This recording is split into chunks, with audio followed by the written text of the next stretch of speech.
He's ready. Okay, go for it. Call meeting to order. Shelley, can you do roll call, please? Yes, sir, Vice Mayor, thank you. District 1, Councilman Rios is excused. District 2, Councilman Pastor. Here. District 3, Councilman Leatham is excused. District 4, Vice Mayor Stapleton. Here. District 5, Councilman Gonzalez. Here. District 6, Councilman Shipley. Here. Vice Mayor, we do have a quorum. Thank you, Shelley. Can you do the invocation? Yes, please? thank you, Vice Mayor.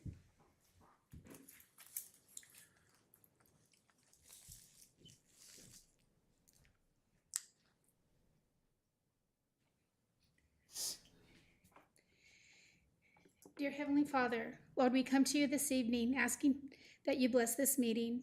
We are thankful for the council and staff who have worked tirelessly through this emergency, and we pray that you continue to encourage us to stay strong and positive as we work with our community to repair and rebuild our city. We pray for prosperity and strength for our community and business members whose lives have been forever changed as they work through the challenges to rebuild their livelihoods. Thank you for the safety that you have provided to our first responders and to our public works crews during this time, and as they continue to dig through debris and bureaucracy to restore the city's infrastructure and financial integrity. We thank you for this Christmas season and look forward to the peace and joy that only you can give. In Jesus' name, amen. Amen. Thank you, Shelley. Mike, can you lead us into the pledge? Sure. I pledge allegiance to the flag of the United States of America and to the republic for which it stands, one nation, under God, indivisible, with liberty and justice for all.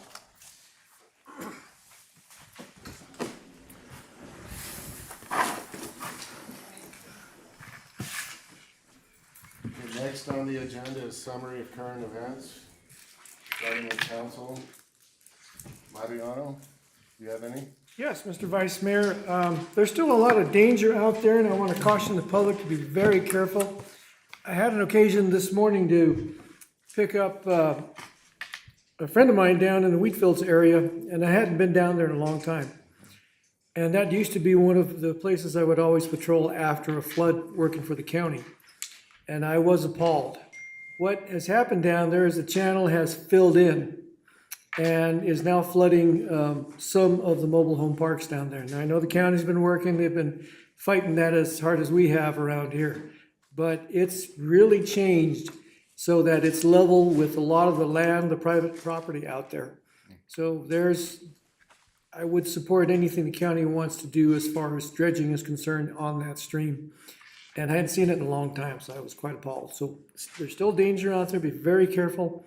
Keep an eye on the weather and know that everyone is still struggling really hard to get the channel cleaned up where they can and to deal with erosion that has occurred. It's everywhere. So thank you for that, sir. That's all I have. Thank you, Mariano. Fernando? I feel like I should report something, but I don't know what it would be, so That's I'll have to pass. Welcome back. It's not so lonely over on this side anymore. Mike? Mr. Mayor, I don't have anything today. Yep. Well, I just have a few things. This was our first back to First Friday, last Friday, which I attended. It was a good turnout, a little chilly, but it was a good turnout.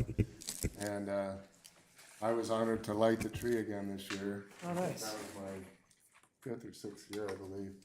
And we had the same thing.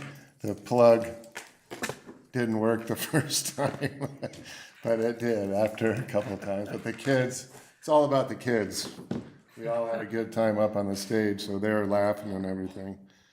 And I want to give a shout out to that company, Christmas Light Decorators from the Valley.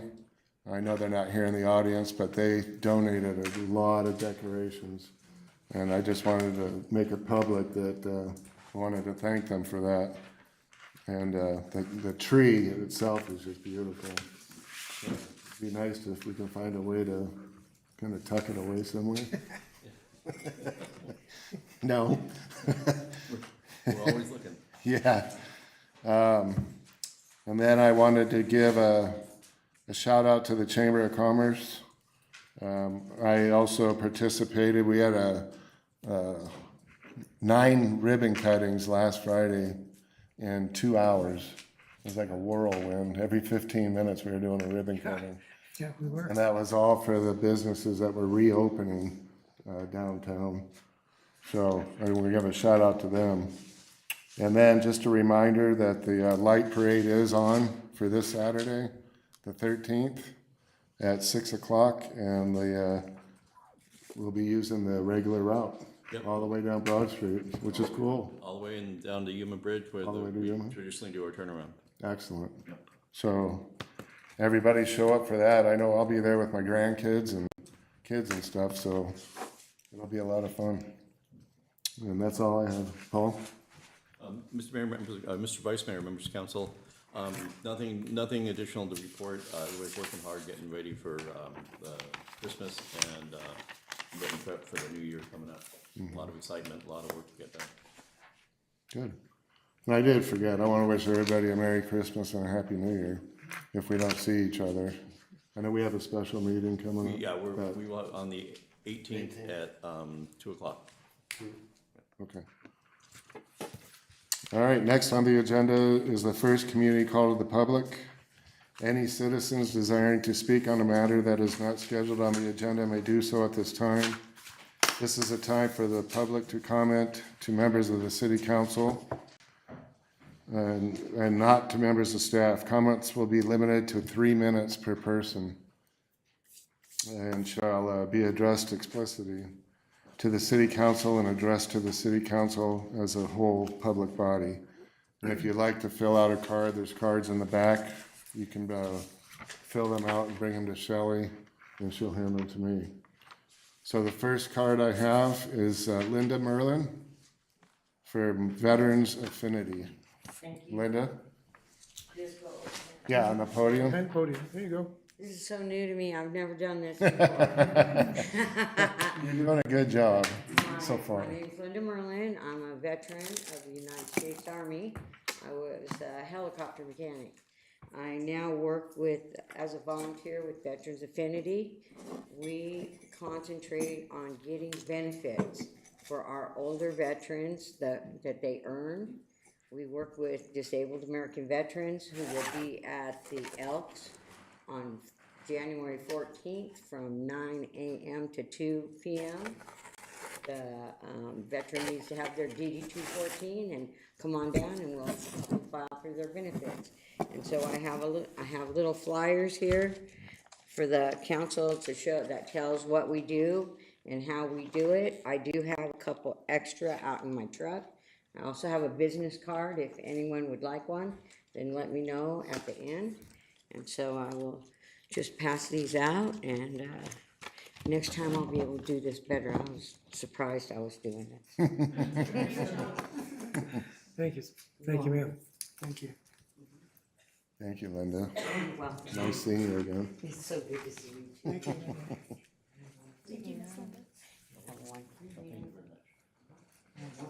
Vice Mayor, Yes, sir.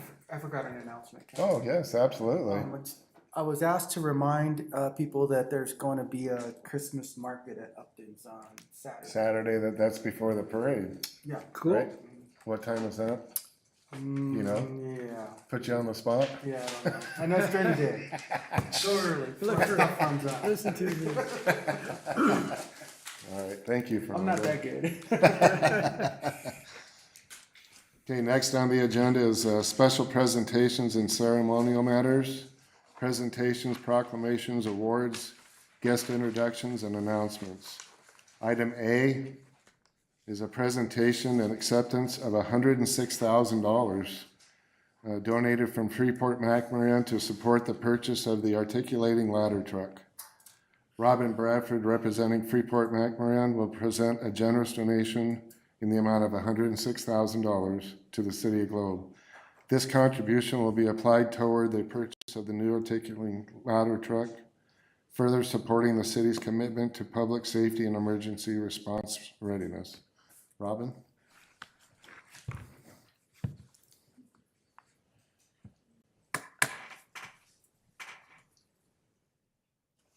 Good evening, Vice Mayor, council members, staff. On behalf of the Freeport McMoran Foundation and the Globe Miami Community Investment Fund Committee, I'm pleased to present this check to the City of Globe in support of the aerial ladder truck. The project, we're really happy to receive that application. Thanks to Connie and all her hard work, and Linda. We went through the whole interview process with our Community Investment Committee. It was a competitive application process, so congratulations. We're really excited about, the ability to improve the fire departments, enhance their ability to protect lives and properties in Globe Miami, and appreciate all the work that all of you and the fire chief have done with the floods and just ongoing safety of the community. So thank you. Thank you. Thank you, Robin. Do you have any comments for Robin, anybody, or? I have had a week full and a weekend full of so many gifts to the city with the decoration of downtown Globe, which was a stunner, just blew me away. John and his crew have been busy chasing problems with our water and sewer systems. And I really didn't want to ask them to go downtown and decorate because they're exhausted. And when people are exhausted, accidents happen. So to hear of that was quite a surprise. Once again validated the world noticing that Globe needs help. And they came running, they set it up. I drove by as they set up the Christmas tree, and then I heard later they were gonna decorate the rest of Broad Street. That was a stunner. No charge to the city, that's nice, but more important, it's here for the holiday season. And at the beginning of this flood, we had our hands full just reacting. And the way I feel right now is we're so blessed by so many contributions and thousands of people showing up to help on cleanup. And then all the agencies on search and rescue and the rest of the positive press that we've been receiving.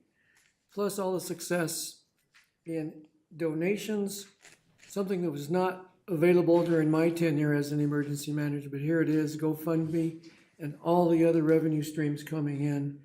I'm sorry, I'm going on, but Small Business Administration this morning I learned has approved over $4 million in loans to businesses and residents in the area, and that's been growing steadily for a month. That's an amazing number.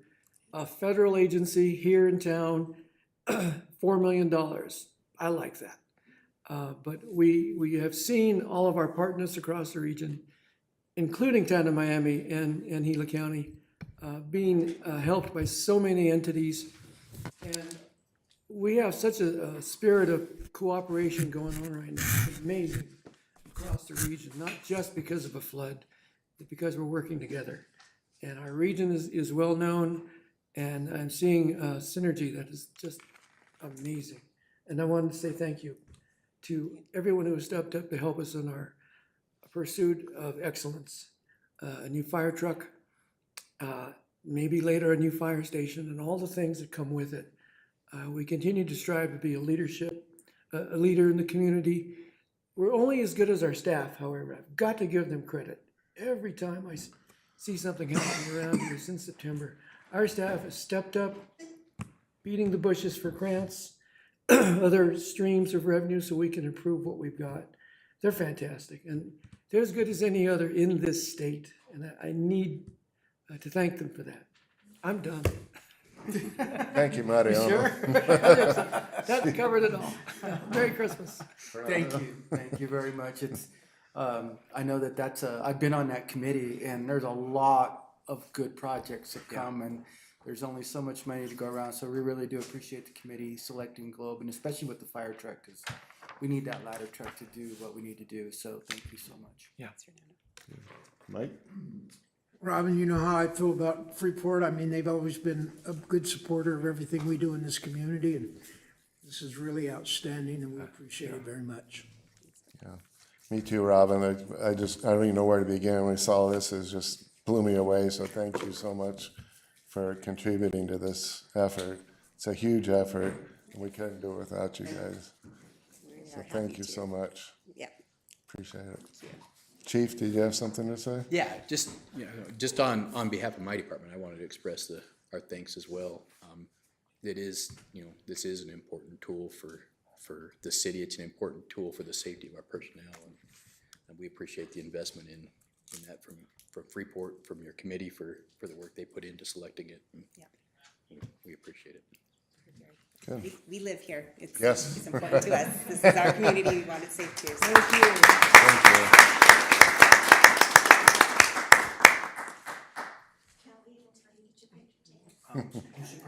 I was gonna say, do you want us all up there with you? At least you're Well, I representing the want, mayor. I know, but everybody I think is part of it. We got it from one more of you come down. All the team, you know?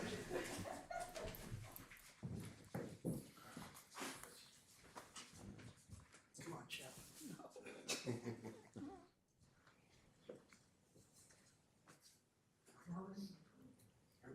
Alright, this is a good looking group. Everybody smile. Let's keep. Thank you. Articulating numbers.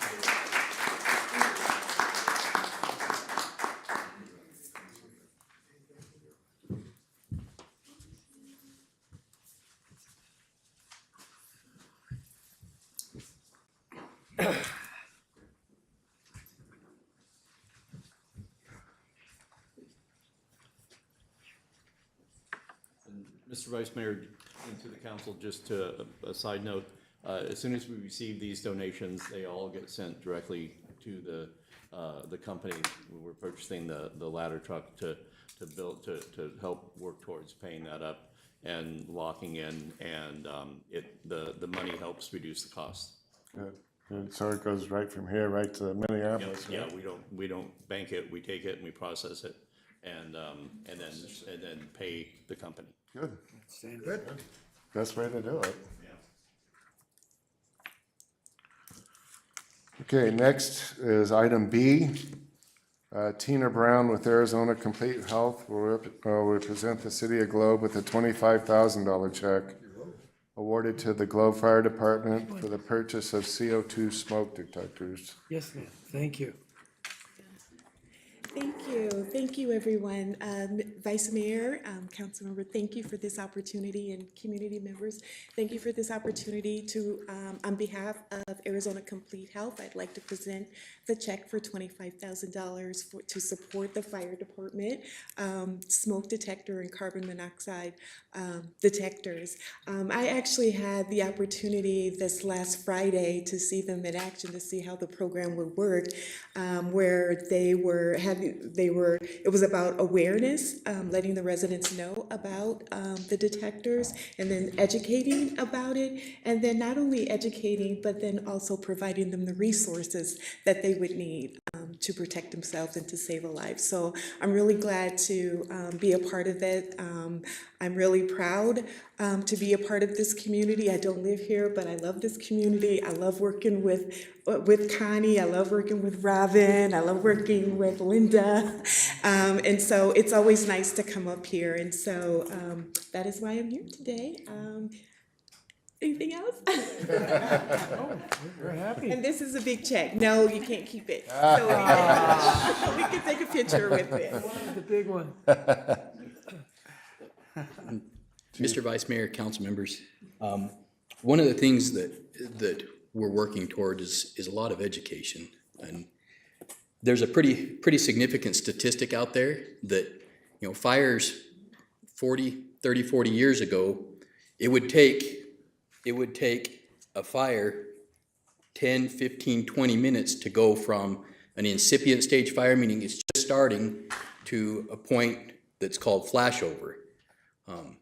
That statistic now, with modern furnishings and materials, is down to 5 minutes or less for it to go through that. So when you consider that in your home and the importance of having smoke detectors in your home, it becomes even more critical that they are there, that they're operating, that they're tested, and we appreciate the opportunity to partner with you and have the opportunity to be able to disperse some smoke detectors throughout our community.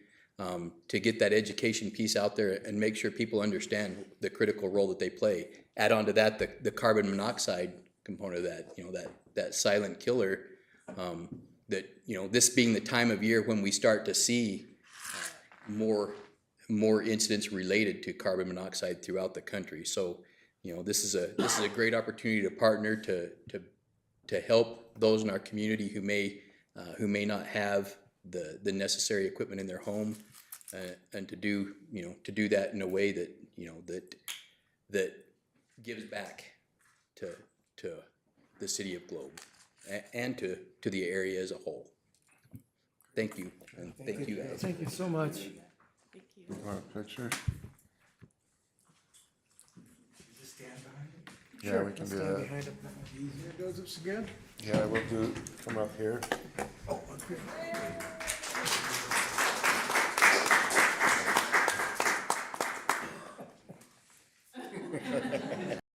You're getting bunny ears, by the way.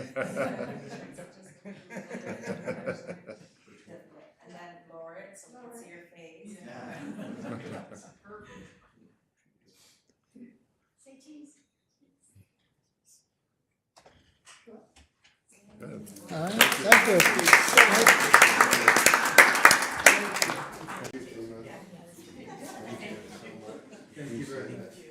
Yeah, thank you, appreciate it. Thank you. That'll be great. It'll be. Thank you so much.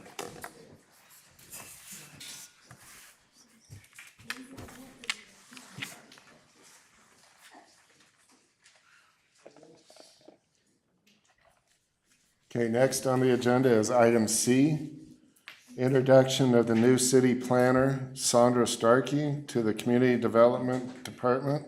Tony?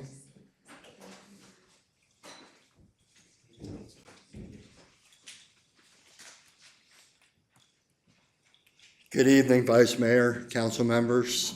I'd like to introduce Sandra Stark.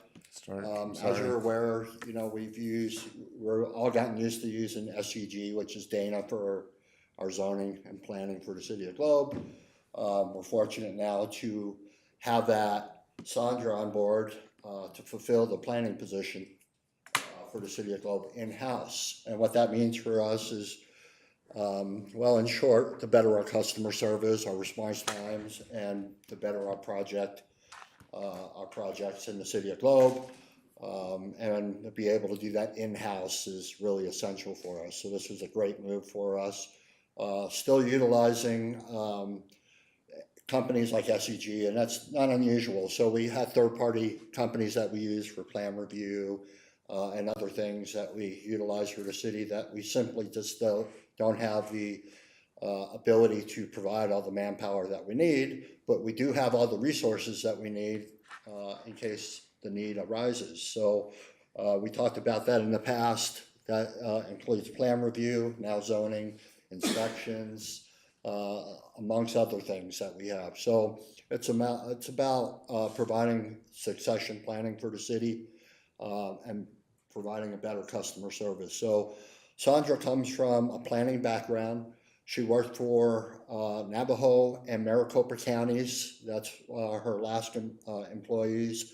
She is from a small town. I'm going to allow her to embellish a little on her past and herself, but so she is real privy to rural living and what that looks like, and is kind of used to that. So she's a very bright young lady, and we are happy to have her aboard.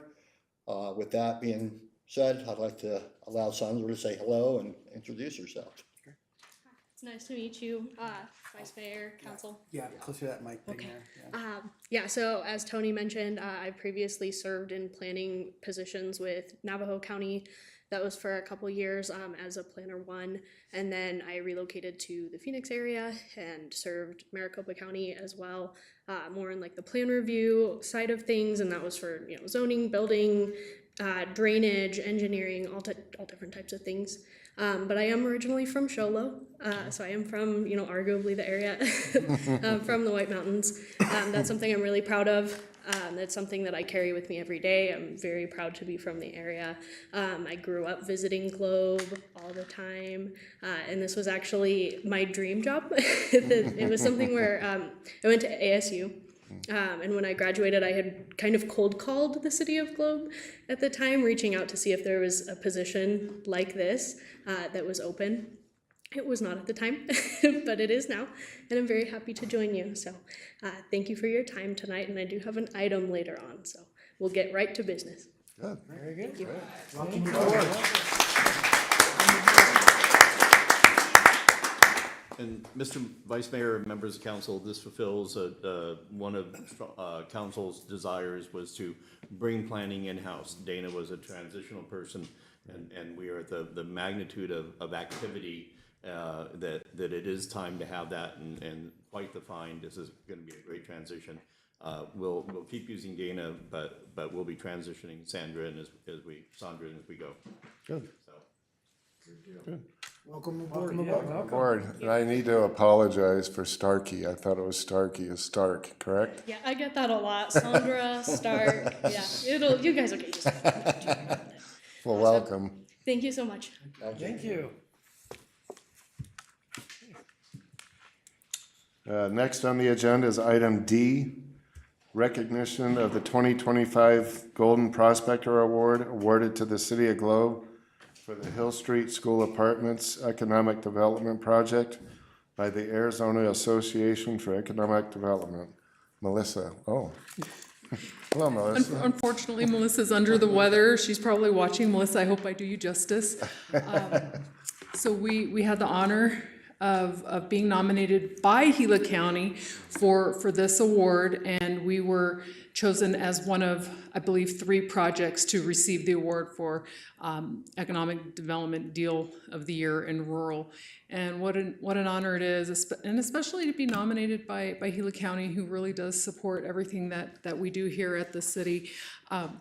The award is in my office. I forgot to bring it, but it's being re-etched because it was mistakenly made out to Gila County instead of the City of Globe. But that's great. Maybe we can both have an award because we do a lot of things in partnership. So this was a fantastic project. We've had the honor of presenting on it at several conferences. I presented at the Rural Policy Forum a few months ago on this as a fantastic project around adaptive reuse, and I was supposed to present at AAED, but that was just about a week after our flood, so unfortunately had to miss that one.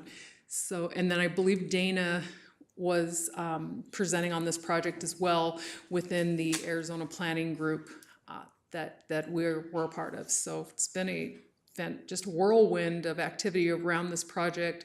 I know it's up for several national awards, and I don't think we've seen the last of it. It's just a great example of what can be done with the right partners involved, and especially with the City of Globe, the City Council, and everything that the council did to support this project. Because as we remember, it didn't pass go at planning and zoning, but it came to council, and council had the vision to see what it could be, and that's what it is today. So thank you very much. Thank you, Linda. Mr. Mariano? Vice Mayor, my fiance Bonnie, her sister moved into one of the apartments last week, and she was helping her move in. And I hadn't been there since the opening. And she has a first floor apartment. It's a gem of an apartment. She's elated. She's very, very happy for her sister. And they look great. They're wonderful. And They look brand new, like they just opened yesterday. they're just gorgeous, and I'd really forgotten from the tour what they look like. And they're practical, they're well designed, and I was very happy for her. So it's a good thing. Thank you. Good. Fernando? Well, one thing, I got the opportunity when Gorman invited us because they wanted us. And so we asked to see one of their new projects, and then we asked to see one of their older projects. And honestly, the older project, you couldn't tell it wasn't new either. And then that's what gave me a lot of confidence in Gorman, because the way they maintain their properties. And one of the things that I thought was, well, if you go into an affordable living situation, and then let's say, for example, I qualify, but now I get a degree. And now I'm professional and I can get a higher paying job. Do I get evicted? And they explained to me, no, that they do a survey every year. And then if your income changes, it can change the amount that you're responsible for. But the worst it would be market rate. Yes. And so you don't get evicted. And so there was just a lot of things that they did right. And so they're a great partner, and you can see that from the final results. So Yeah. I'm glad that we took some arrows for them because it was worth it. Yeah, Very good. thank you. Mike, anything? Well, all I could say, Mr. Mayor, is every day that I drive by that building or I walk by that building, I just smile to myself and say, boy, did we do a good thing here. And I've talked to several people who sit out there with their dogs and just sit down and visit, and I ask them how they like it. And I haven't run into anybody that doesn't like it.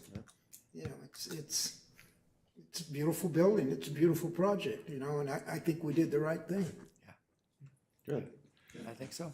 Mr. Vice Mayor, go ahead, and then I one last That's comment. fine. I too, just quickly, is, you know, since I've lived here, you know, it's just like, what a cool building, you know, and you go over there and everything, and then it's just been idle for all those years.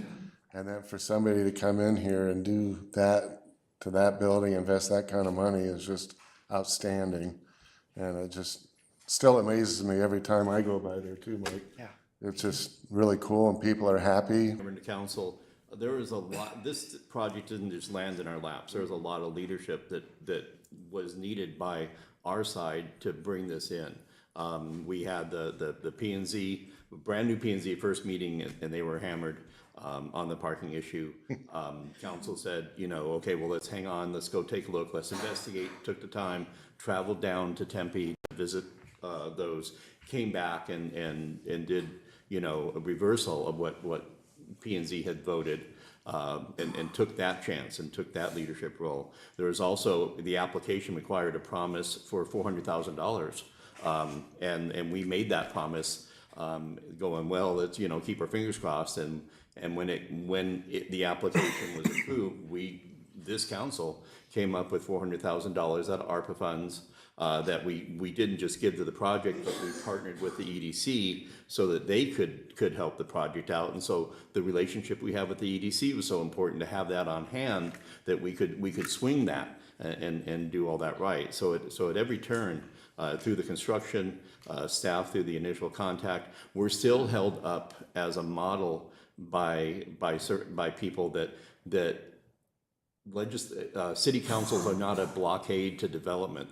We moved that project from initial appearance to approval, full legislative approval in 45 days. People in the valley say it takes 9 months to 2 years. And this council is able to do it in that record time, and we have made history with that in the valley.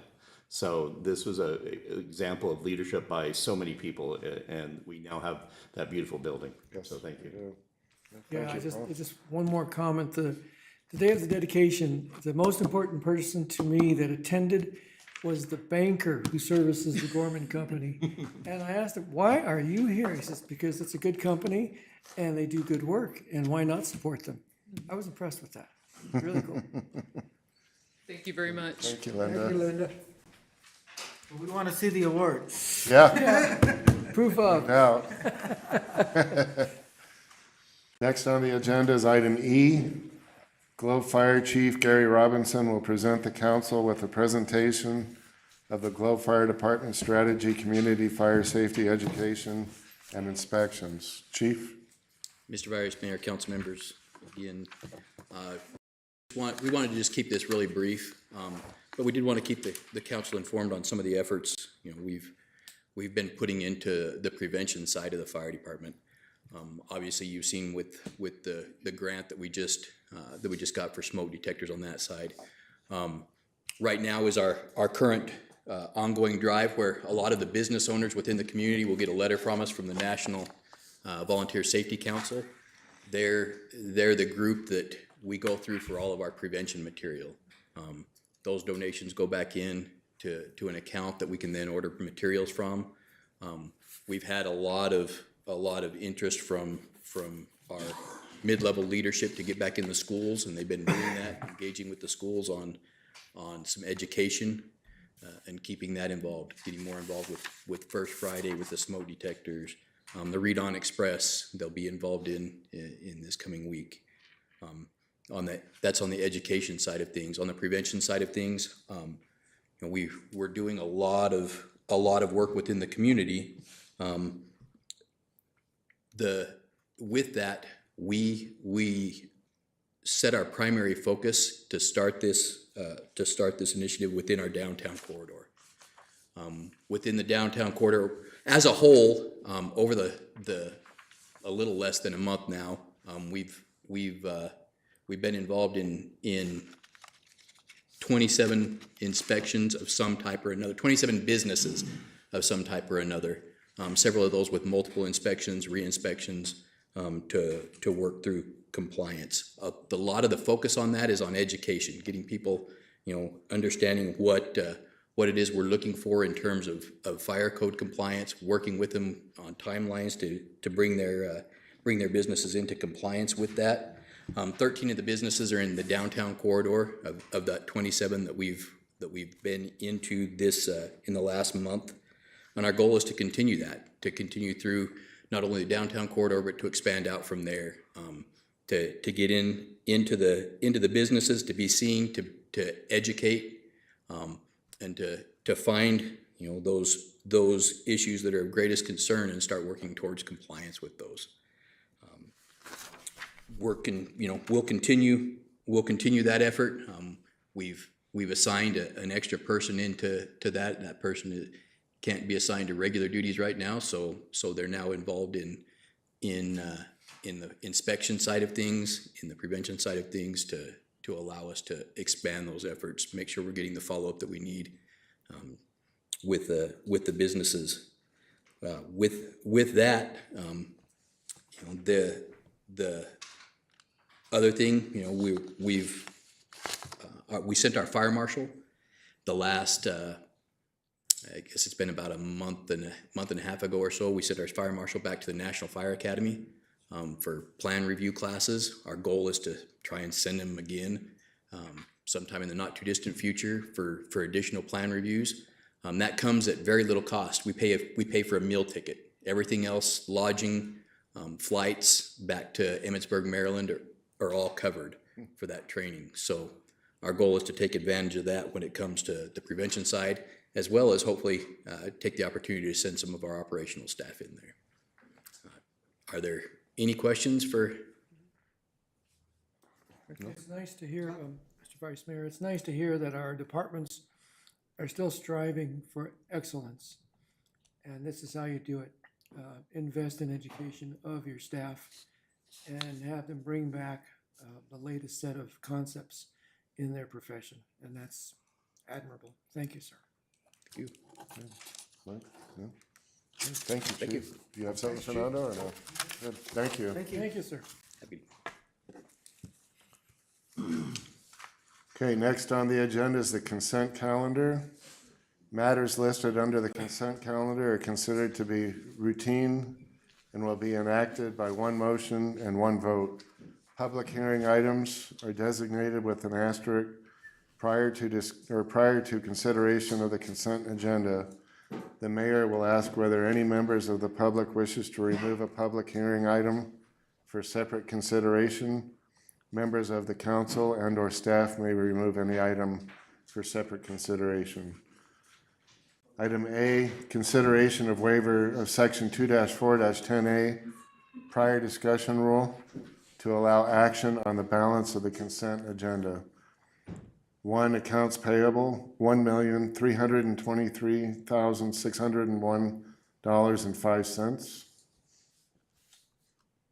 And does anyone from the council, staff, or the public wish to pull any item for separate consideration? Mr. Vice Mayor, I'd like to pull this item because pull I'd it? like some public explanation, a positive explanation, but more of explanation to the public of a couple of these figures. Okay. So do we have to call for a motion to accept? There's only one item. So, okay. So do you want to, we got the, some of the amounts here. One is Apache Underground Excavating for the amount of $361,600. That's due to the flood, right? Right, that is the initial payment on the work being done for the flood recovery work to repair our damaged sewer system from the September 26 floods. Okay. And then the next item was Blue Cross Blue Shield for $156.9 thousand. That's insurance, so it's Yes, sir. self-explanatory. And then Viking Specialty Services for $104.2 thousand. And we received additional storm damage to the Silver King building on Broad Street, and that had to come down very quickly. So that is again, flood recovery money. Both the Apache Underground and the Viking Specialty Services, that money will be submitted to DEMA and hopefully reimbursed in the future at a 75% of that will be reimbursed. 25 we may have to cover unless the federal government does a federal declaration, and then FEMA will step in and our portion will only be 10%. I understand is that in Washington now through FEMA, We're waiting on the federal declaration. It has not happened yet. Okay. Just a comment, Mr. Vice Mayor. We have been chasing damage to a 100-year-old water system, sewer system and water. And because of that, the amount of repairs is tremendous. And I keep reiterating to the public that we're not done, that we have a lot left to do. And John and his crew, all of our personnel, as we discover things and note them, we add it to the list, and we try to attack that list every day. I have had constituents ask me about a status. Why isn't this wall repaired, or why isn't this road repaired? Well, that's why. We're chasing things that we have to repair. We have to account for a future with an eye on further damage occurring because the system is that old. And I keep reiterating that to the public. We have a lot to discuss going into next year's strategic action plan meeting and how we're going to prioritize this, and also how we're going to finance this. There's a lot of work to be done there. And I want the public to know that. We're not out of it yet. We have a lot of work to do and a lot of planning to do. And as we can get to them, what I would call normal road repairs and erosion, we're still addressing that. Sometimes we're using contractors to finish that job. And the list is endless. And so I'm asking for the public to understand that and ask for more patience as we scratch things off the list. And it's still ongoing. We're not done yet. And people don't believe that. Well, the water's gone down. Why aren't we back to normal? We're not. We're not. And it's going to take a long time. So I ask for the public's patience. And as they hear and see these numbers, please digest them. Call and ask. I'll meet you anywhere you want as far as showing you damages that I've seen throughout the city to reiterate to you that we're not done yet. We got a lot of work to do. And that's why I wanted to point it out. That's all I have, Mr. Vice Mayor. Thank you, sir. Thank you, Mariano. And Mr. Vice Mayor, members of council, just real quick, this was a 3-week pay period, so that's why it's also a little bit higher. Just so you know, so it's 3 weeks worth of bills, not just 2. Right, that's how I was gonna remind everybody as well. I would move to approve the consent agenda. So I have a motion and a second. Yes, sir. I'll call for the vote. All in favor, say aye. Aye. Any opposed, nay. Any sustaining? Motion passes. Jeez, Damn, be careful over there, I almost hit the microphone. Okay. No flying there. Are you up, Mariano? I'm done. I'm awake too. Okay, item 5, new business, public hearing and consideration of ordinance number 893 to apply a planned area development PAD zoning overlay to increase the allowed building height from 30 feet C2 intermediate commercial zone to a maximum height of 65 feet and approve the site plan as described in Cobra Valley Regional Medical Center, PAD, narrative for plus or minus 22 acres of land located at 5880 South Hospital Drive, APN 20607-005D, case number Z-25.01, and request to waive section 2-4-10A, prior discussion rule. And then, Shelley, can you read the ordinance, please? Thank you, Mr. Vice Mayor, Council. Ordinance number 893, an ordinance of the mayor and council of the city of Globe adopting a planned area development overlay zoning ordinance to increase the allowed building height for the Cobra Valley Regional Medical Center from 30 feet to a maximum height of 65 feet, and as described in the planned area development narrative for a total of more or less 22 acres of land located at 5880 South Hospital Drive, APN 206-07-0055D in the city of Globe, county of Gila, state of Arizona. Is council pleased with that reading? Yes. And then we're gonna bring Dana on, right? Yes. There he is. Thank you so much, Vice Mayor Stapleton, council members. It's a pleasure to see you this evening and present this proposed zoning overlay amendment for a hospital improvement. I'll go ahead and hop right in and share screen. Hopefully you can all hear me fine. Yes, Yes. we can. Very good. Actually, really good. Excellent. And see the video or on the screen. So just to quickly orient you to what this request is, again, as that language in the agenda item read in the ordinance, Cobra Valley Regional Medical Center approached the city with a request to construct a new 3-story office building, medical office building, with visiting rooms and so forth.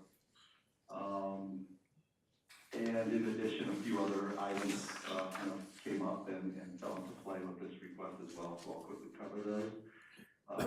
The process for adopting the zoning ordinances, initially, there was a public meeting held at the location with that was advertised to surrounding neighborhood by both mailers and sign postings along Hospital Drive there at basically Miami Gardens entrance and the property, and advertising this hearing as well as the Planning and Zoning Commission hearing, which was held last weekend.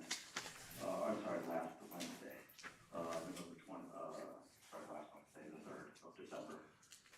And you have the recommendation that I'll cover in a moment, but that's the process for all zoning ordinances to be reviewed and ultimately approved and considered by you, and that's what we're doing this evening.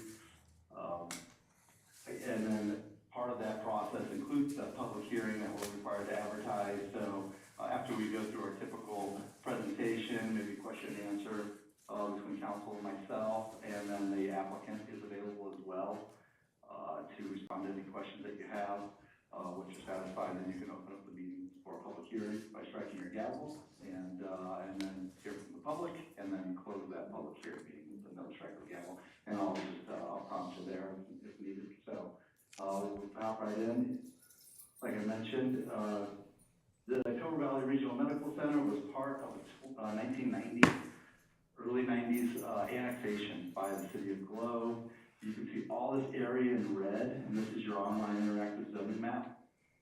It was zoned C2, and that C2 zoning district is basically commercial uses with a 30-foot height maximum limit.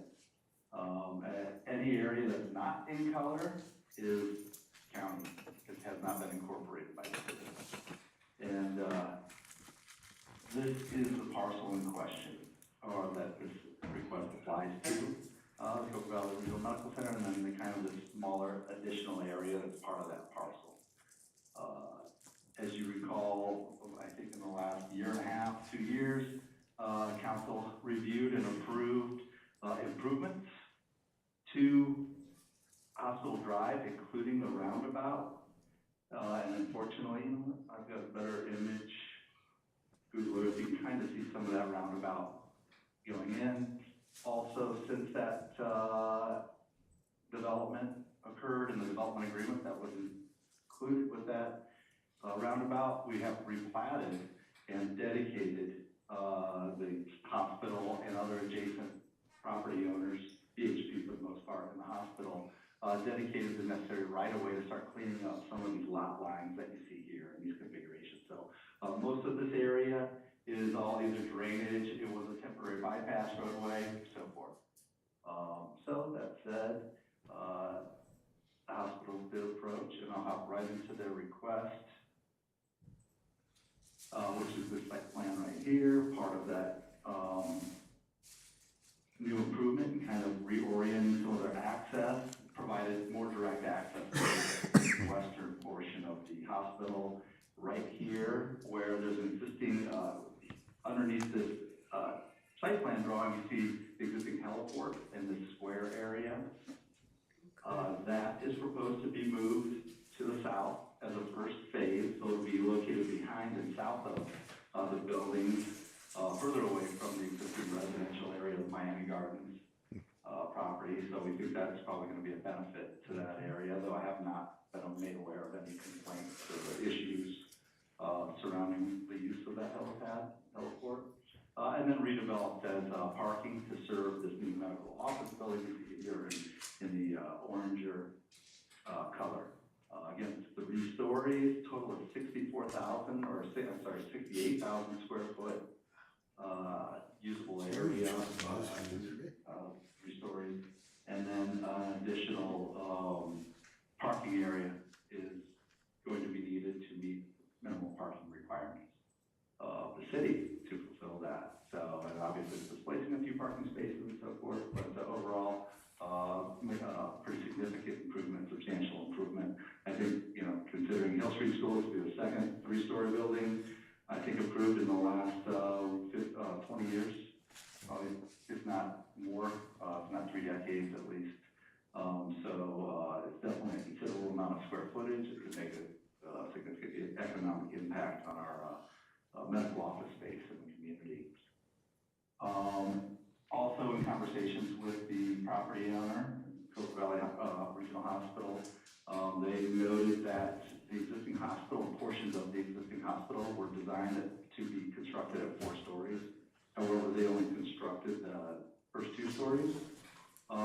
So that's why we have a condition of, or a portion of this request to include up to 65-foot height, because that 4 stories, that office, or the existing hospital facility could be built up to 65 feet. So they did request that. One comment that came up through the public meeting with the neighbors was concern expressed over possibly building up in that that kind of key area that I mentioned, and no, that's not a part of it. We also installed in your conditions of approval, or recommend in your conditions of approval and in the ordinance, that any buildings over 30 feet that are proposed closer to the residents than what the existing footprint in this proposed building are, where they're located, would need to come back for an amendment to be reviewed and then approved by council as well. So that put that, I think, concern at bay for the period of this process. And that's really the only comment that was received through that public input process. We did not receive any letters or other notification, and nor did we receive any public comment in the Planning and Zoning Commission's call public hearing. So with that, I'll go through and show you those additional sheets provided by the applicant. Again, for the existing site plan, showing the area was being replaced, cardiology room, and another area or structure. There's a parking calculation, and this document is the narrative provided by the applicant and their designer, architect, and that's going to be, that's an exhibit to the ordinance that you're considering this evening. So this is the actual approval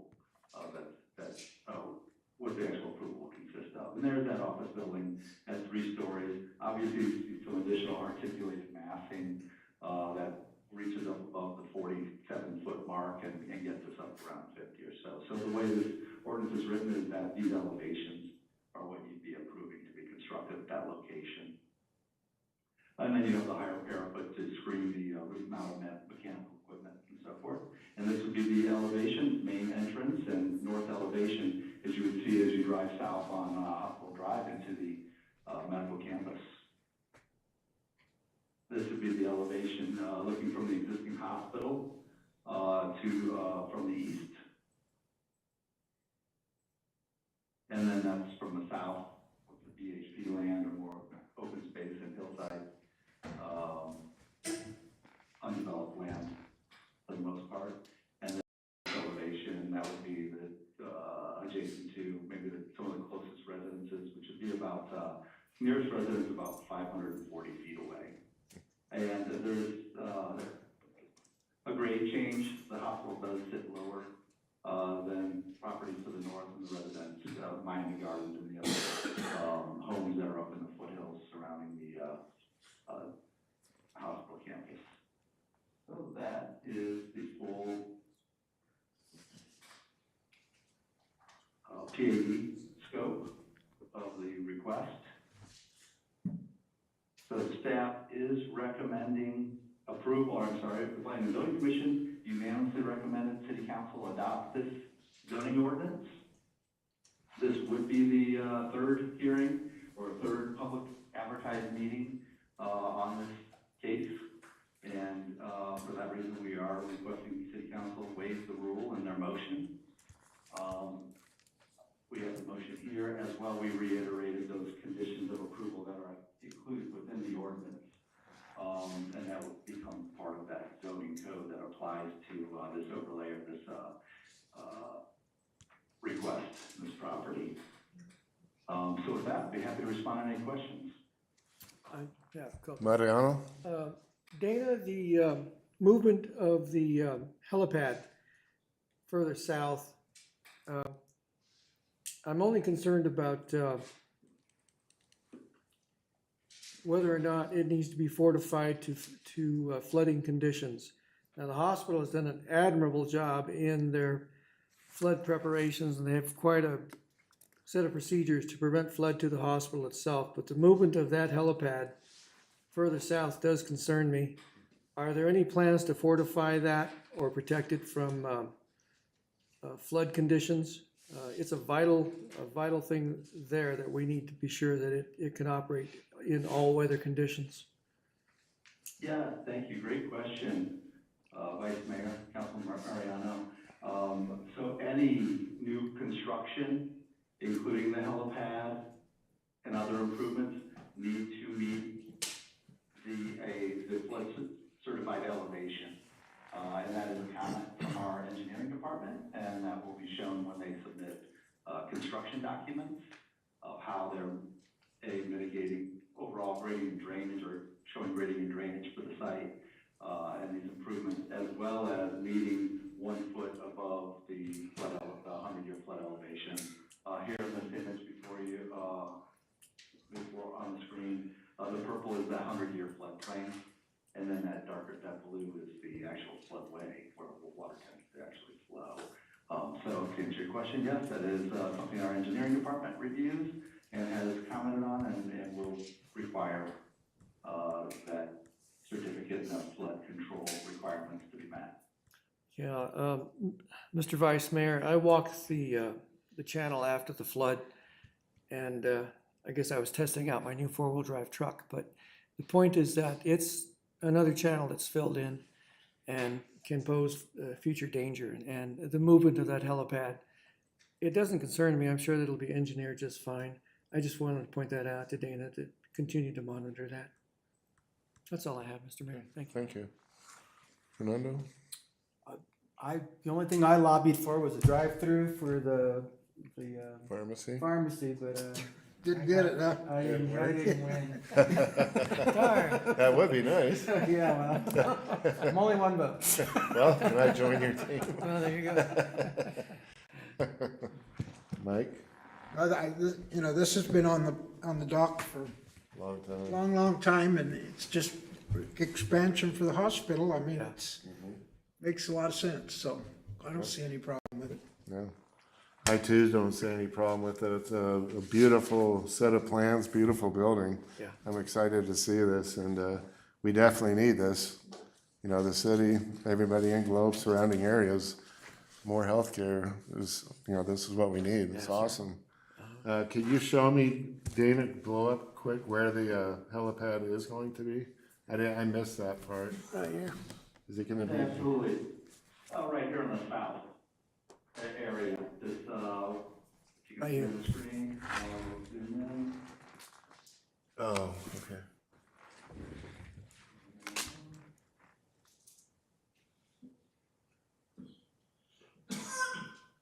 Okay.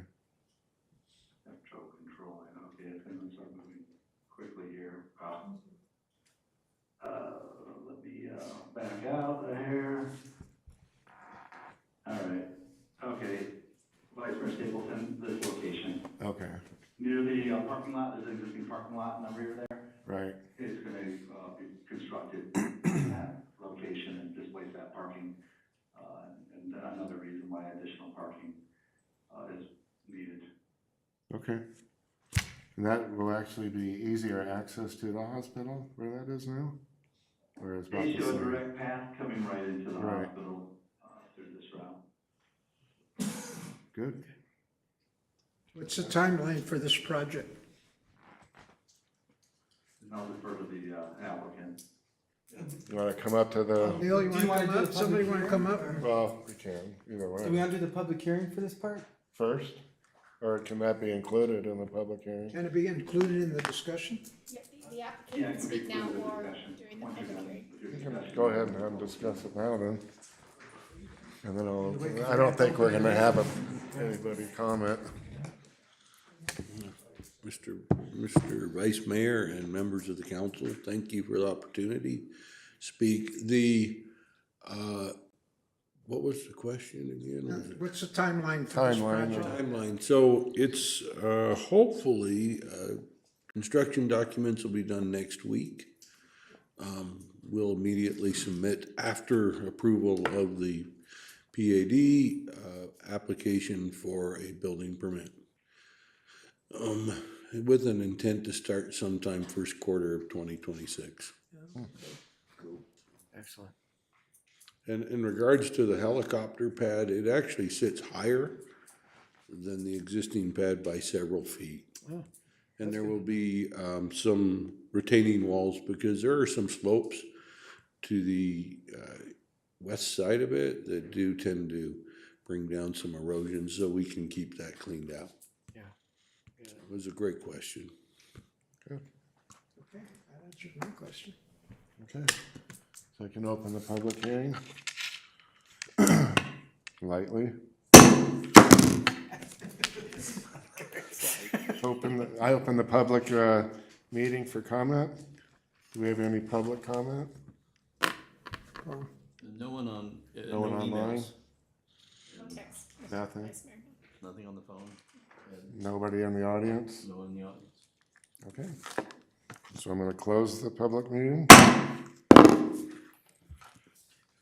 And then we, Mayor, I would move to approve ordinance number 893 and waive the prior discussion rule. Second? so I have a motion and a second. I'll call for the vote. All in favor, say aye. Aye. Any opposed, nay. Any sustaining? Motion passes. Thank you, Dana. Dana, thank you. Merry Thank you, Christmas. Dana. Dana? Thank you, Dana. Appreciate it. Okay, item B, Globe City Council acting as the Historical Preservation Advisory Commission will discuss and consider a request by GH2 Architects for design review to alter the exterior of a commercial building within the Historic Preservation Overlay located at 157 South Broad Street, known as the Michelson Building, and request to waive section 2-4-10A prior discussion rule. Sandra? Good evening, morning once again, Vice Mayor, Council, thank you for your time. Tonight, the item that I have in front of you is a Historic Preservation Advisory Commission item. Typically, this type of review would be done by our separate Historic Preservation Advisory Commission, but as we do not have an acting commission at this time, you guys, you folk have happened to Sandra, could you defaulted speak up a to. little bit louder? Could you Yeah. speak up a little bit louder, Can I please? move this over? I can't move it. Well, no, I don't think you can touch that, just project outside voice. Outside. ways. Yeah. So I'll back that up a little bit, just to make sure that everyone can hear me. That typically this type of Historic Preservation Advisory Commission item would be heard by a separate Historic Preservation Advisory Commission. But as we do not have one acting at this time, that responsibility per the zoning code does fall on the city council. So I do appreciate everyone taking the time tonight to hear this item. The HPAC review project name that we are looking at tonight is the Globe Michelson Building Renovations. It is proposed by GH2 Architects. Specifically, Oscar Rodriguez is our applicant. He is, I believe, online tonight. He will be presenting shortly after me, just to give you a little bit more of a full-bodied scope of what all work is going to be completed to the exterior. For a little bit more information about the parcel, if I can get the next slide, please. It is located at 157 South Broad. That is within Globe City limits. It's APN 208-03-084. It is one parcel totaling approximately 0.09 acres. It is located in Council District 4. The zoning of the parcel is C3. It is subject to the HP, the Historic Preservation Overlay, and it is in Flood Hazard Area X, which is identified as the 0.2% annual chance flood hazard, which does not require flood insurance. The property owner is Gila County, and again, the applicant is Oscar Rodriguez on behalf of G2 Architects. Just to go over the request description one more time, it's to discuss and consider a request by GH2 Architects for design review to alter the exterior of a commercial building within the HP overlay, known as the Michelson Building, and request to waive Section 2 for 10A, prior discussion rule. When it comes to the City Council acting as the HPAC, I want to clarify that it is just reviewing for architectural style, color palette that they will be using to renovate the building, that it doesn't go into the technical review for anything. So I did note in my staff report the compliance with the zoning code, but the primary things that we're looking for this review would fall under the scope of compliance with the guidelines that we have established for the Historic Preservation Overlay District. And I did break that down in the staff report as well. There's about 30 different aspects that it is compliant with in those guidelines, which is fantastic, and it is what we look for. And I'm more than happy to answer any questions that you may have after reviewing all of those bullet points. It is a very long list, but I am happy to answer any of those questions and provide further information. Also with the zoning code, it is mostly compliant with the zoning code as it's currently written and enforceable, but there is one point by which the design proposal does not fall within allowable requirements, and that would be regarding the projection of the canopy, which is down toward the front of the storefront, and I'll get to a little bit more detail on that in a minute. But it does go beyond the parcel line, and it does extend over the sidewalk to an extent. I'll touch more on that in a minute.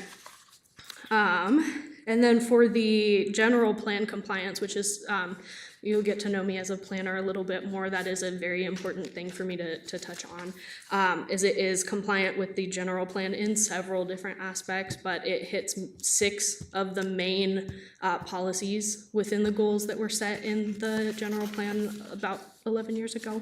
That is a huge thing for us to establish. Can I get the next slide, please? No, you can do it yourself right here. Oh, can I? There's that. There you go. That's awesome. It's right there. Okay, thank Awesome. So the vicinity map, just to kind of establish a little bit of a better understanding of where exactly we're looking at.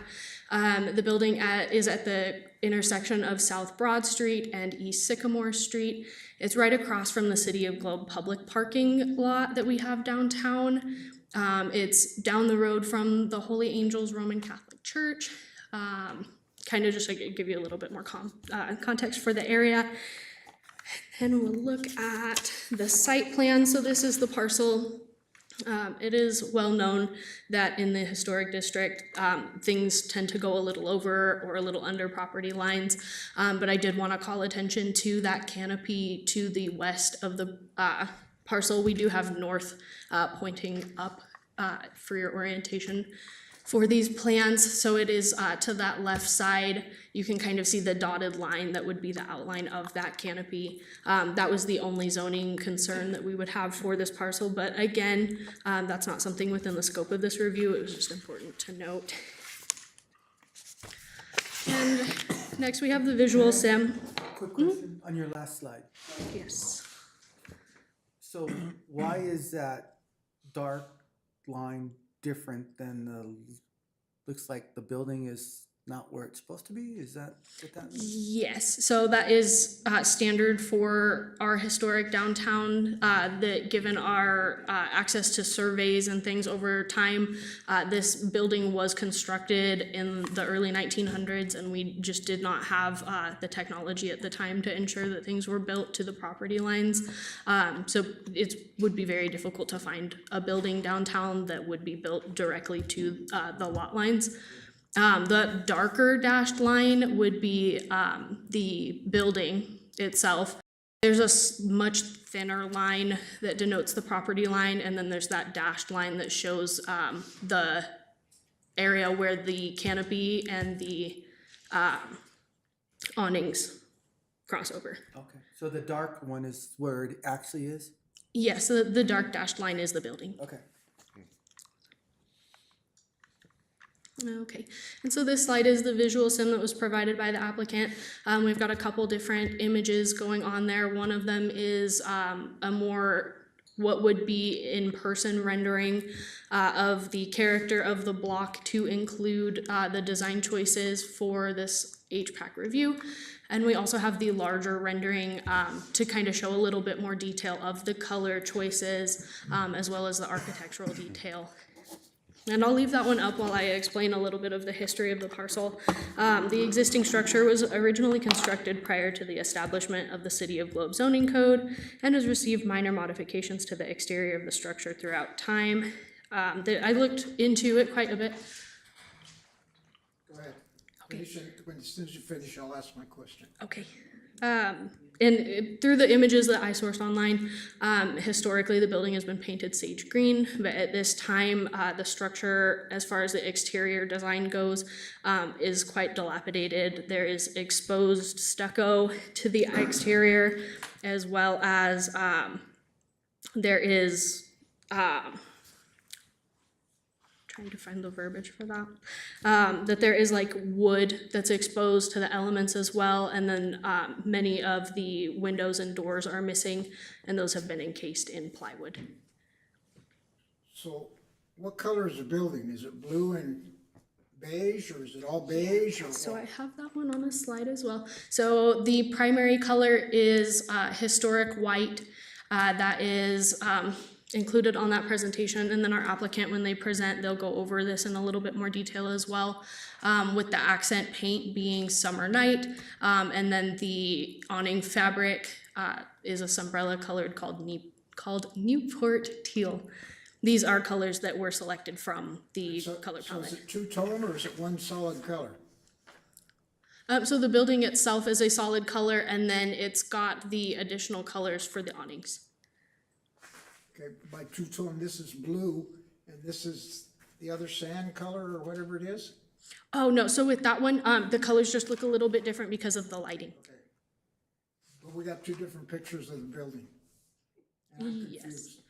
So the one that you are holding up on your right is meant to be a more in-person, your left, my right of what you're holding up, that was rendered to be more of what you would see in person standing at the corner. And so it's got the light coming from the east, which makes the front of the building look a bit darker. Okay. But it will all be the same color. Trust the one with the sky. Huh? Trust the one with the sky in it. Okay. Awesome. Okay. And so essentially, the applicant intends to keep the existing architectural features, including the open half gable parapet wall at the roof line. Although the historical images that I was able to source from different postcards and things throughout history do show a canopy attached to the building projecting over the storefront that no longer exists.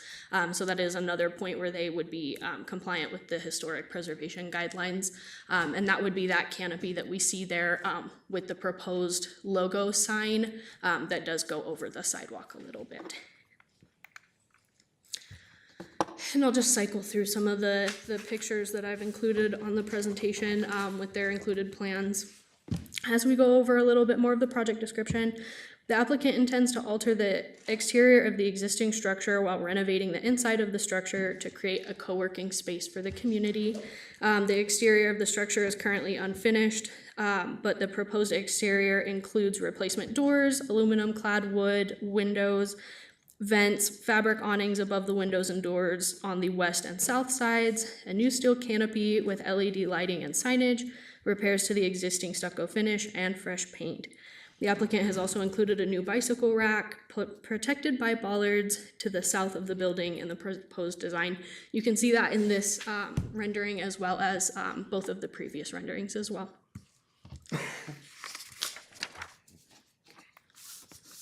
And then this is the elevation from the south. You can see that they're intending to have those awnings over the windows. And even though it isn't directly called out, it is all one shade of paint.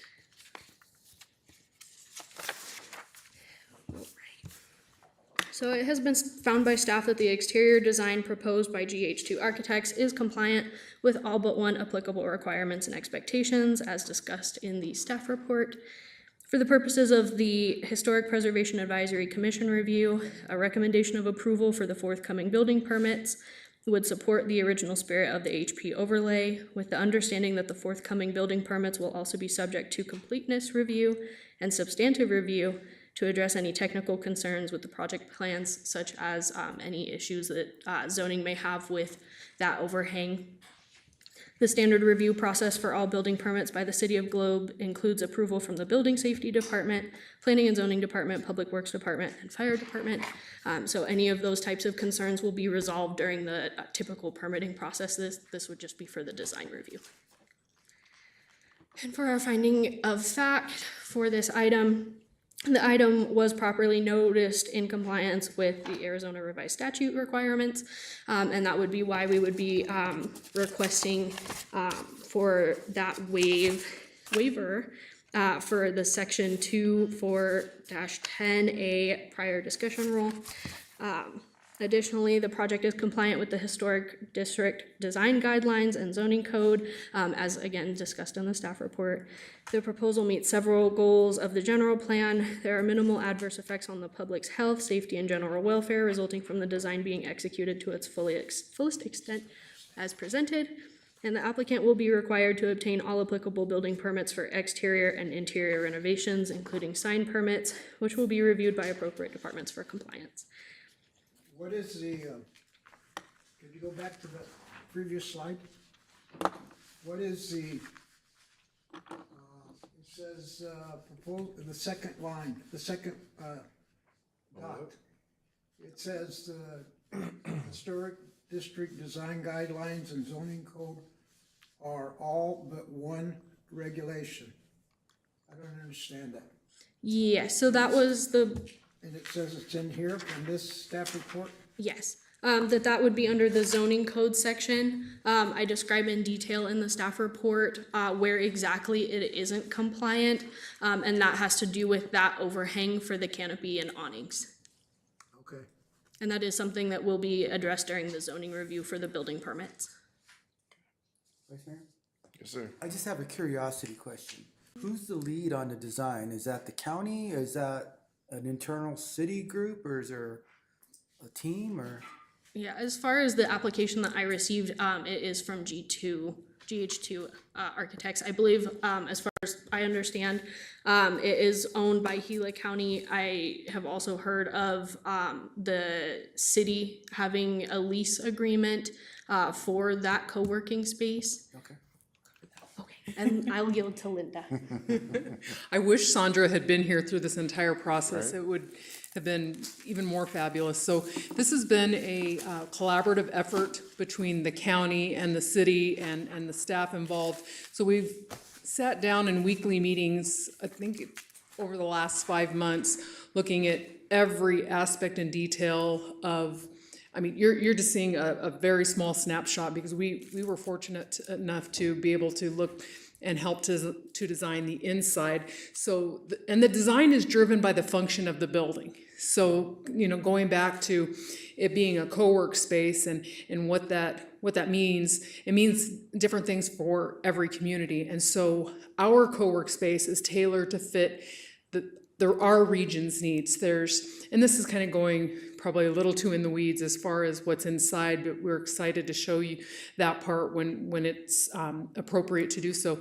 But so this, just bringing it back, it was through a collaborative effort with the county and the city. And again, it was based on a business plan that city staff has worked on over the last year with RCAC, because we had to prove that it was sustainable through the memberships that will be driven through here, and that's how we've arrived at the current design. The exterior it took into account what's going on with the neighbors. You know, we want to be good neighbors. We want to add to the aesthetics of downtown, and I really think we landed on a design and a color that really is going to just be a beautiful anchor for this end of town. And Mr. Vice Mayor, and Council to Councilman Shipley's question. So we've worked on this with the county, the two teams together as owner and partner. But now this is coming to the legislative authority in which the building sits, which is the City of Globe. And so you are sitting as HPAC to approve this, not as a partner or owner in the building, but as a legislative body responsible for the downtown look and feel. So county won't get the same presentation in this detail, because we need legislative approval to move forward with that. Well, they will see this detail. They just don't take action in the way that you do as HPAC. Right. Okay, thank you, I was just curious. Of course, thank you. Thank you.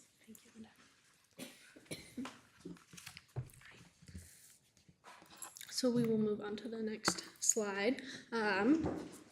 As far as the recommendation goes, the City of Globe Community Development staff supports a recommendation of approval of the Historic Preservation Advisory Commission review for the Globe Michelson Building renovations project as presented, as it pertains to the forthcoming building permits required for renovating the building to create a co-working office space.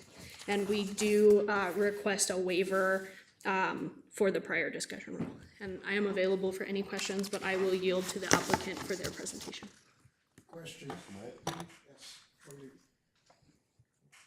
I like the building, I like the design, okay? But I don't like, where does Boardworks come from? Is it an amusement park ride or what? Broadworks. Huh? Or Broadworks? I mean, it sounds like an amusement park ride. I mean, this is a historical district. It's a historical building. It's a Michelson building, and we're calling it Broadworks. So it's still the Michelson building, but the co-work space, the activity within is called Broadworks. We wanted to pay Put that homage. inside the building and leave Michelson building out there. But it That doesn't even go with the street. But it doesn't reflect the activity within, which Broadworks does. I'm just one vote, just so you know. I think it, I won't say it. Thank you. Any other comments? I remember standing on that street corner 3 years ago with the idea of a vision to anchor, as was mentioned, that area. And I think it will be an addition and will be an anchor. And because there's so many kinds of companies that could use that space, I see it as something that portends a great future on that corner. It'll be more than a coffee shop down below. It'll be more than one company using the building. And that's the vision I like, that we are seeing a future of collaboration. And a nice word is synergy. And I look for that. Right now, I see a parking lot. Across the street is the train station. I see the church across the street. So it's not dead, but it needs something to anchor it, and I like that word anchor. And so I think it'll surprise us, the kind of energy it's going to bring to that street corner. We've not ignored that end of Broad Street, but it could use that kind of attention. And as we've seen in so many other projects of the city, once they're in place and running, it'll prove itself. And then we'll have another anchor in town that we can look to. I think all we have to do is show a little more patience. We do have to work with the county at their speed. I used to work for the county, and I will say that it's a good collaboration. I think we'll have a final product that will be something for our future. So I like everything I see. Thank you, Councilman. Mm-hmm. I just don't like the aesthetics. I know the purpose of the building, but I think it looks like an amusement park ride. Fernando? I actually like it, but we're all got different tastes. And what I did get Broadworks kind of caught my attention, but I do believe that once it's occupied for its purpose, it will definitely make a lot more sense. And I think too, I know you're going to market it and they're going to get the word out. So I think we'll learn to love it. but you know, that was one of the reasons that I had asked, who's making the decisions? Because like the colors and all that, I was just curious as to who was steering that boat. But I think it's a great project. I think it's. I hope that it gets done faster, sooner than later. I know that we've been talking about this for years and kind of beyond our control. It's been delayed. So looking forward to see it going forward. So. Yeah. Well, we've stayed on our design schedule. So once it goes into permitting, we hope to be open in the spring of 27. 27? Was this Corretto's too, or I know they had a history, but it was before my time. No, it was Carmed's. Carmed's, okay. Yeah. Okay. Clothing store. And then upstairs it was professional offices. Yeah. Maybe I'd give a little bit of what went into the name. So when we were working with the design team, they wanted to know what's your branding package, and this is what was developed through the collaborative process with RCAC, with our businesses that have been along through this entire development of this space. And Broadworks came out of, again, being on Broad Street. We're very proud to be part of that activity and to help to bring about more small businesses to fill our downtown. And, you know, our community is unique. We're not high tech. We don't have a lot of people developing apps or high technology data centers, things like this, but we have people that are developing small businesses across a pretty broad spectrum. And so that's kind of how we arrived at Works. Broadworks pays, again, homage to Broad Street and the working people that made Globe what it was and what it is and what it will be. So it takes all of us working in whatever corner we're focusing on to bring our community up and into our future.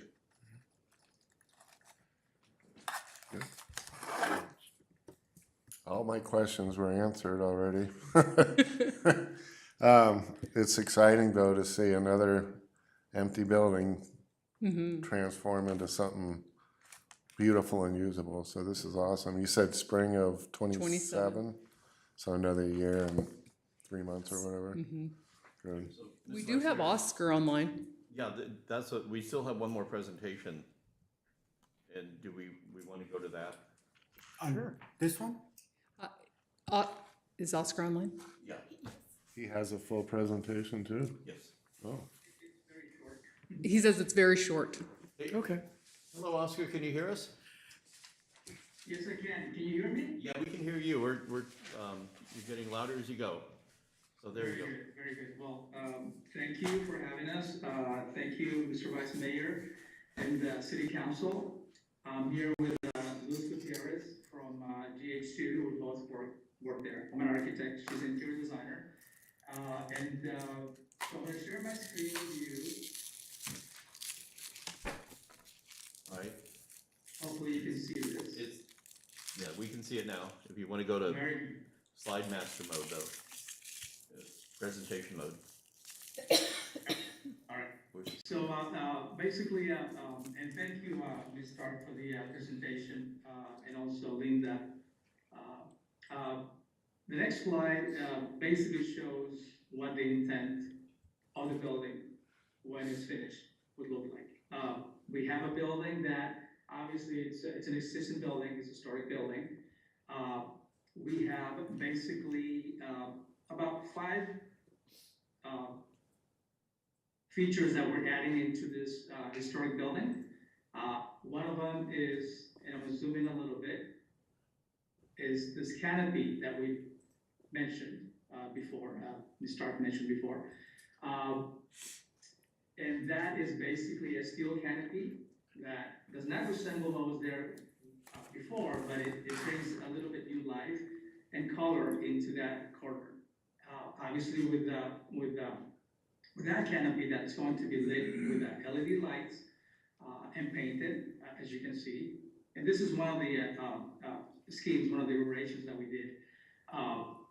We'll have a sign, that's a horizontal sign, that's aluminum sign, that basically will have the name of this building. And obviously it is the Michelson building, but this co-work space will be known as Roadworks.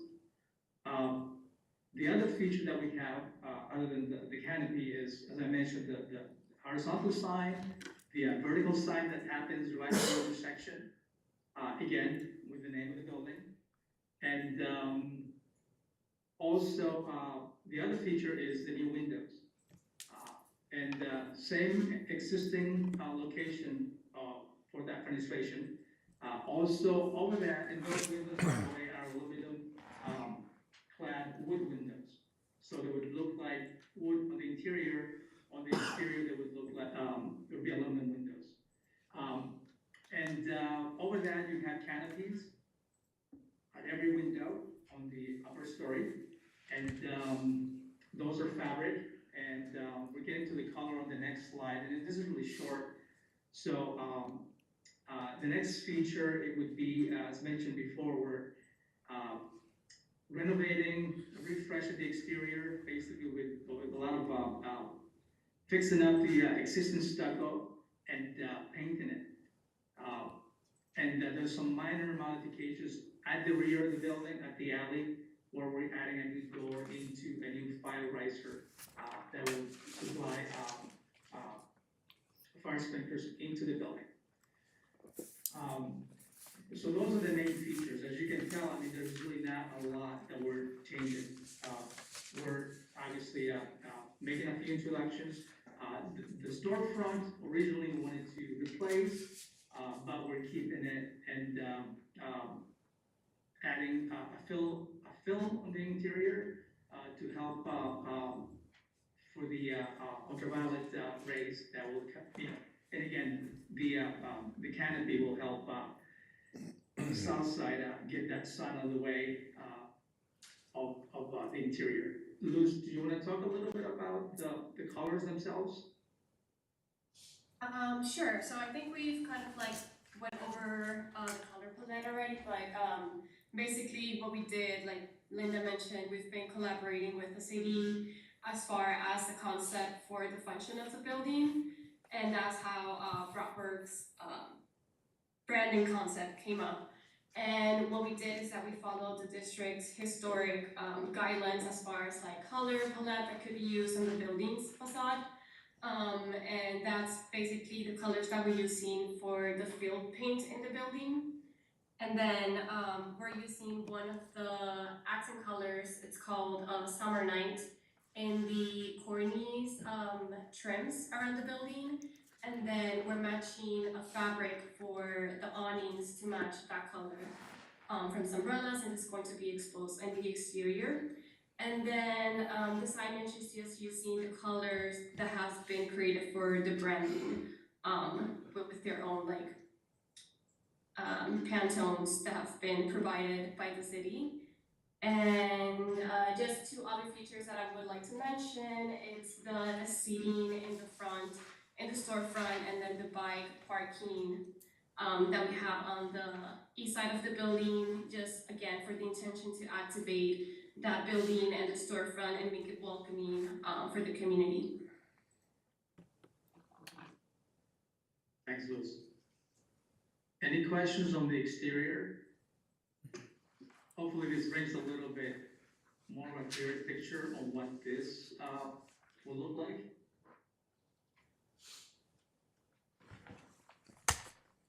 No other questions? No. Mike? No. No? We have no further questions. Do we need a motion? I think he's trying to show us the inside, maybe, I'm not sure. No. No? Is he done, or? Yeah, Oscar, I think. Oscar, I think we're good. Thank you very much. Yeah. Thank you, everyone. Thank you. Thank you. Thank you, Luz. So do we have a motion, guys? Do we have more? No, I'm sorry, go ahead. Oh, okay. Whose turn? Anybody want to make a motion?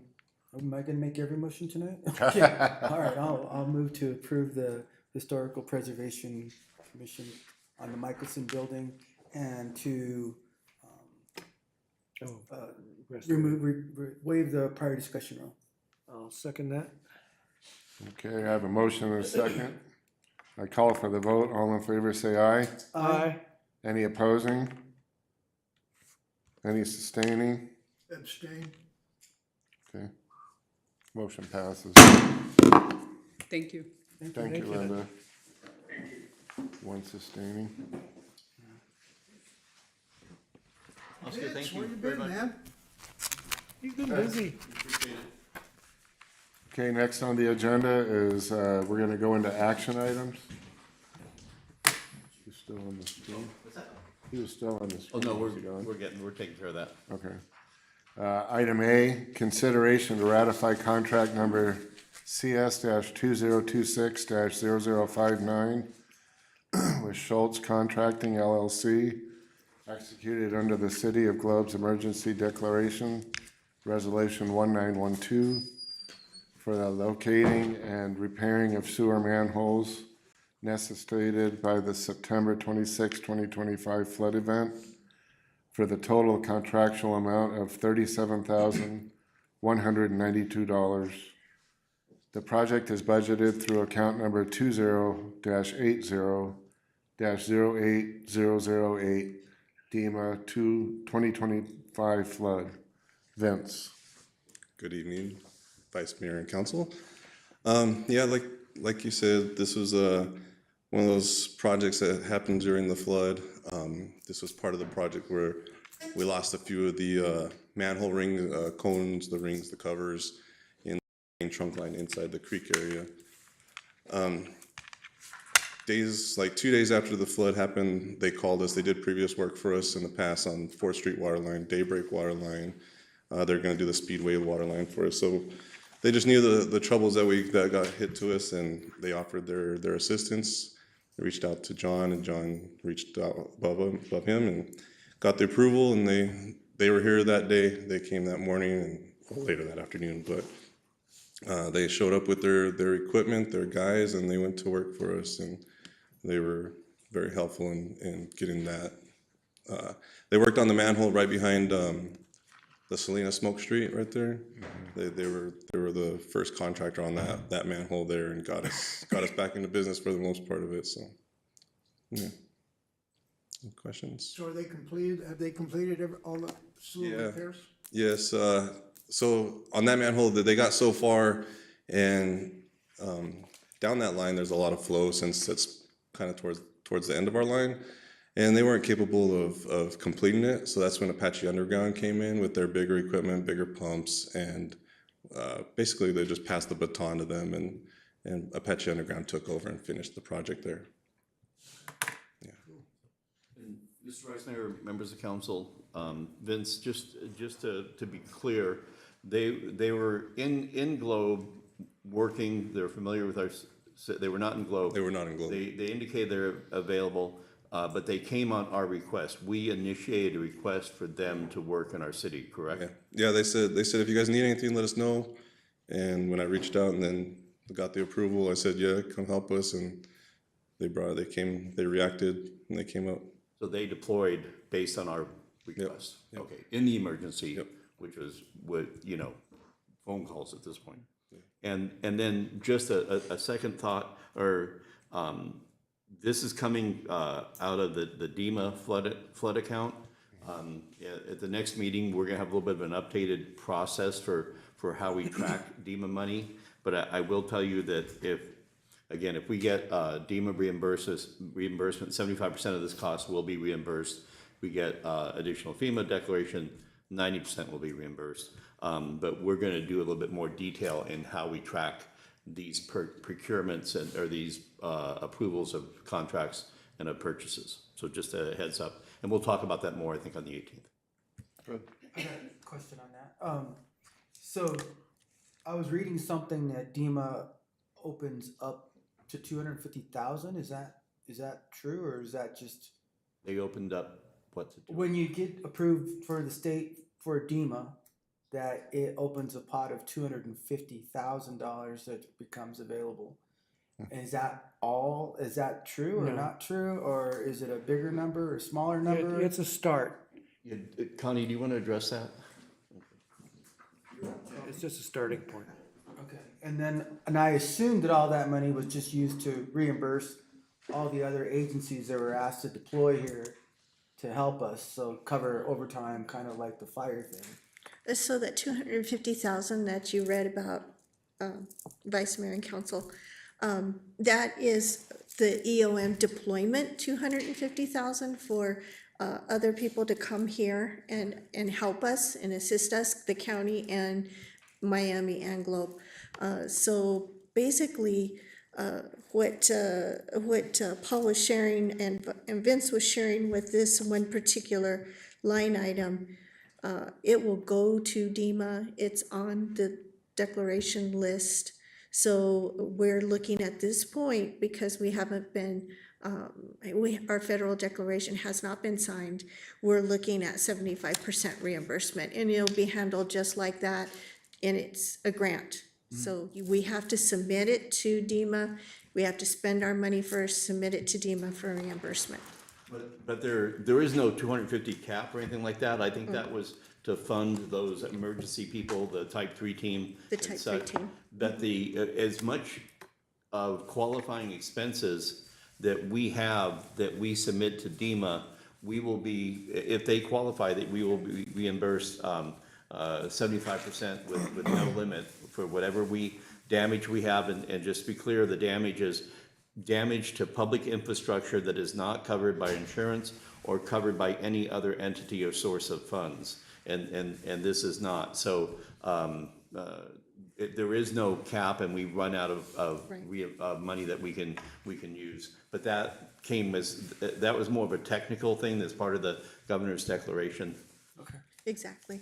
Yeah, and I believe, Mr. Vice Mayor, I believe there is a committee that reviews additional work that needs to be funded down the road per ARS Title 26. So it's a continuing item. And given the severity, and I just am amazed that in a 1 hour storm, this much damage has occurred. and we're still reeling from it. But there is a mechanism in place to release additional funds at the legislative level, meeting with the governor's office. And just one last follow-up question, that DEMA money, that $250,000 was not just handed to the city. Right. That was put in a bank account that we could draw from for the core emergency. All of this is reimbursable. I don't know of any example of any that we get up. And I think John wants to add in something.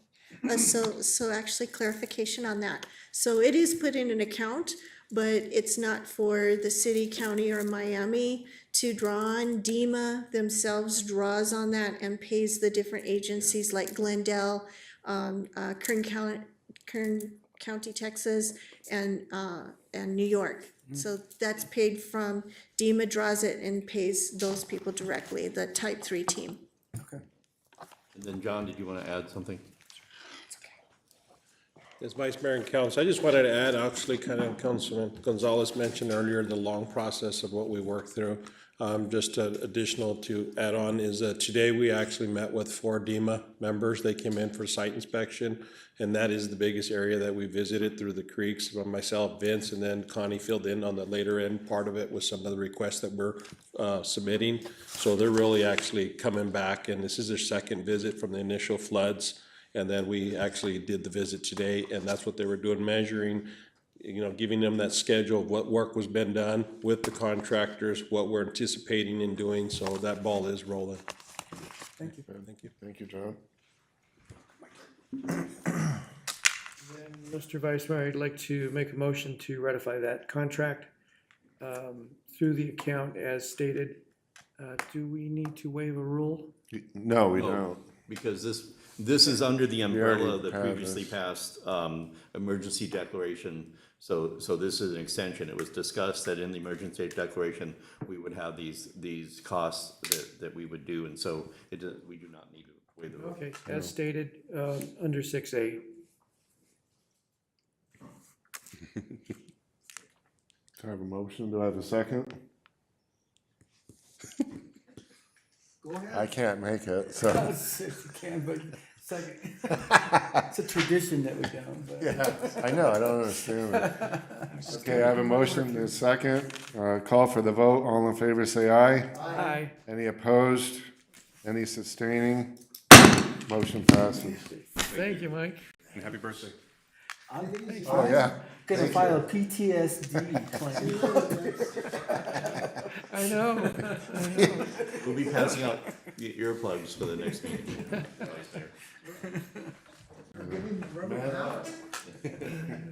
Okay, item B is discussion and consideration to approve application submittal to the Arizona Department of Transportation's ADOT fiscal year 27 Bridge Formula Program, BFD, for the amount of $4,262,480, 100% funded for the replacement of the Haskins Bridge, structure number 09710.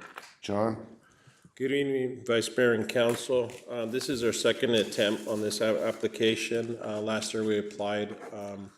We did not get a successful nomination, but that's only because of the funding that was available at that time and the priority list that was through CAG. So we're wanting to resubmit. Of course, as you all know, we currently have the bridge closed. Some of the repairs that I previously came to all of you was estimated at $276,000. This funding is totally separate of that. We're not looking to do repairs but right now we're looking at staff and city side to get the bridge opening prior to the holiday. As you see, there's work being done. This application is actually for replacement, and the dollar amount is for that, just total replacement of the bridge. Calendar-wise, the application is due December 31st, and Travis has been really adamant in working on this project with Luis and Rick Powers. So we'll actually, by submitting it by the 31st of December, it would go into possible review. Eligibility determination letters will be sent by February, and hopefully by July we could get some type of response as to if awarded or not. So, any questions? Just comments. Really appreciate the work you guys are doing on that particular bridge. That whole side of District 5 is affected for transportation, as you well know. And the workaround exists. I've used both sides of that workaround for many months now. And I'm looking forward to when we have that particular one reopened. And I'm looking forward to this day when we have a brand new bridge there on Haskins. And I have high hopes. I'm not ADOT and I'm not the legislature, but I think we have a chance this year. And for whatever reasons, I hope we get it and that we can expedite it, that ADOT expedites it. I thank them for even considering it and putting it on the list. So I'm gonna keep my fingers crossed. And as Fernando says, you know, I'll believe it when I see it, but I really, really think we have a shot this year. So that's all I have. Thank you, Mr. Vice Thank you, Mayor. Mariano. Any other comments? I would move to approve item 6B as presented. Second? So I have a motion and a second.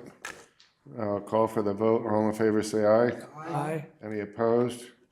Any sustaining? Motion passes. Thank you, Vice Mayor and Council. I just do want to close out in one note. Councilman Shipley, as you always wanting to repurpose, the steel railing there is a steel casing that we used from our wells when we redid our well sites. So that's actually being repurposed. So I figured you'd appreciate that. Good job, John. Thank you, John. Thank you, sir. Okay, late agenda items. Do we have any? None. Nothing? Second call to the public.